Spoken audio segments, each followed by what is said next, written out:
Hi, my name is Muhammad Ridwan bin Jumat. I graduated from University of Glasgow with upper second class honours in aerospace systems. I'm very flexible with my job placement. However, if I do have to choose, then it will be in the western, northern or inner city suburbs. My top three skills are strong knowledge on 3D CAD design, I'm an effective team player, and I have high attention to details.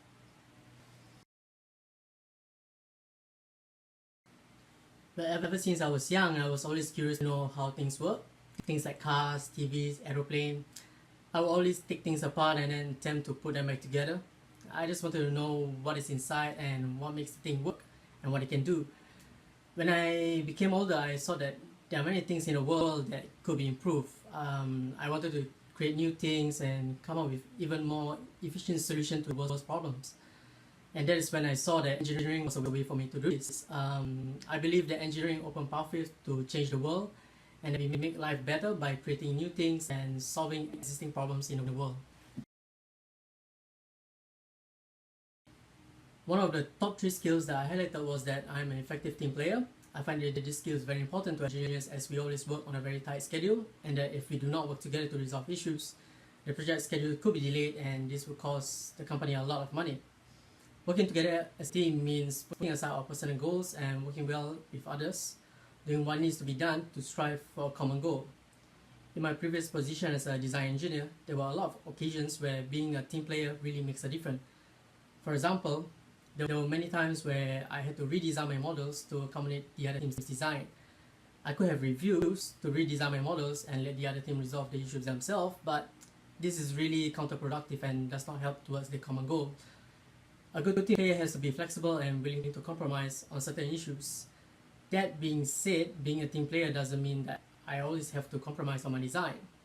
There are situations where if I do give in and not question the changes, the design would not please the customer, or sometimes the design would not meet the Boeing or Airbus specifications. So being a team player is always about working together towards the end goal, and without this, the team will fail.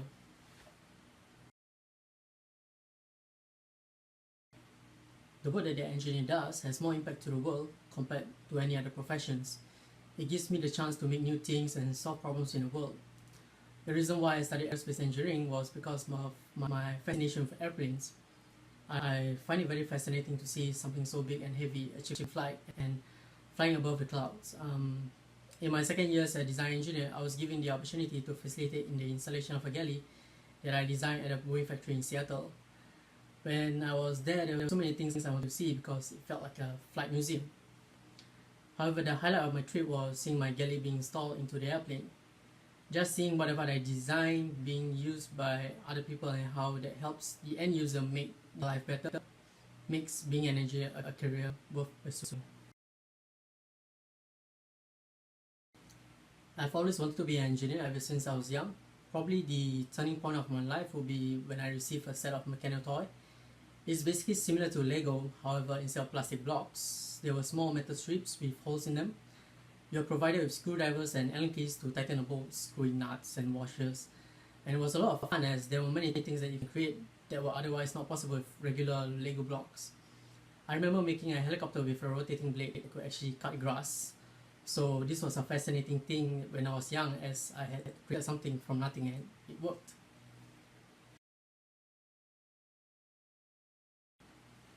When I was doing my diploma in aerospace avionics, my final project was to do a remote control surveillance vehicle.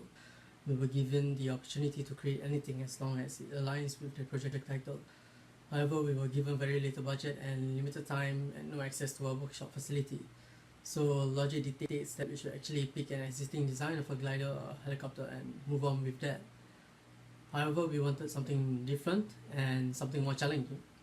So after a few research, we decided to create a quadrotor. During that time, quadcopters or flying drones were not common. You will not see them in a toy shop or a hobby shop. In fact, most people would not have heard the term or know what it is. So when we were out trying to find our materials and electronics, people were confused in what we were trying to achieve.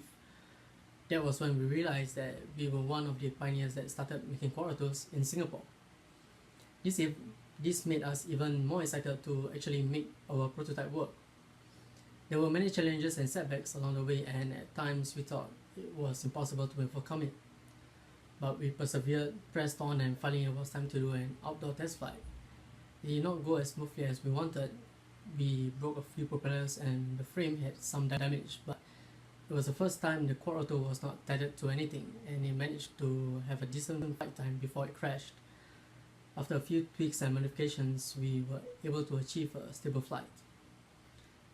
The process of this project taught me a lot about engineering and how much fun in doing it. Engineering is flexible in a sense that no one solution can solve the problem, and that as engineers we will never be satisfied with the current solution and always strive to improve on it. I think that's what it means by being an engineer. Thank you so much for taking time to watch this video, and I hope I am a great fit for the position that I'm applying for. Thank you.